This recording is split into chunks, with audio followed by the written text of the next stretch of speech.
Et puis, mon vieux, si je commence à très bien savoir ce que je ne veux pas faire, je ne sais pas encore bien ce que je ferai. Je ne sais même pas si j'écrirai. Cette déclaration consterne Olivier, mais Bernard reprend.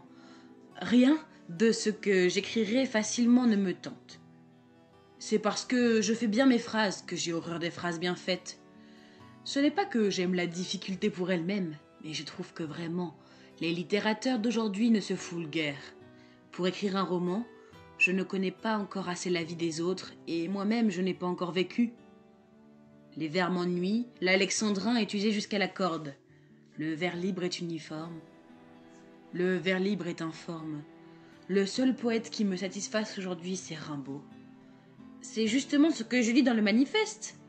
Alors, ce n'est pas la peine que je le répète. Non, mon vieux, non. Je ne sais pas si j'écrirai.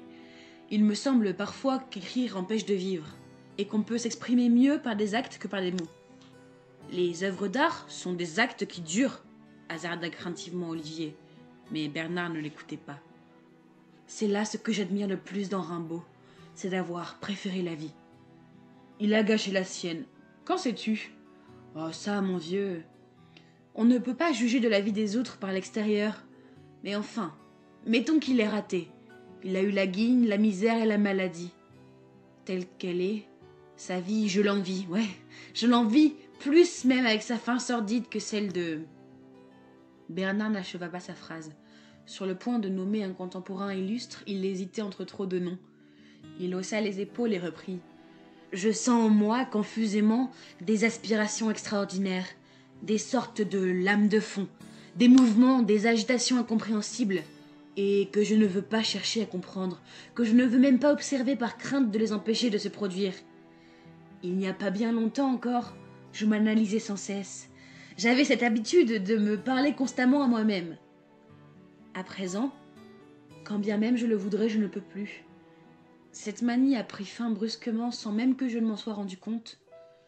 Je pensais que ce monologue, ce dialogue intérieur, comme dirait notre professeur, comportait une sorte de dédoublement dont j'ai cessé d'être capable du jour où j'ai commencé d'aimer quelqu'un d'autre que moi, plus que moi. Tu veux parler de Laura? Dit Olivier. Tu l'aimes toujours autant? Non, dit Bernard, mais toujours plus. Je crois que c'est le propre de l'amour de ne pouvoir demeurer le même, d'être forcé de croître sous peine de diminuer, et que c'est là ce qui le distingue de l'amitié. Elle aussi, pourtant, peut s'affaiblir, dit Olivier tristement. Je crois que l'amitié n'a pas de si grande marge. Dis, tu ne vas pas te fâcher si je te demande quelque chose? Tu verras bien. C'est que je voudrais ne pas te fâcher. Si tu gardes tes questions par devers toi, je me fâcherai bien davantage. Je voudrais savoir si tu éprouves pour Laura du désir? Bernard devint brusquement très grave.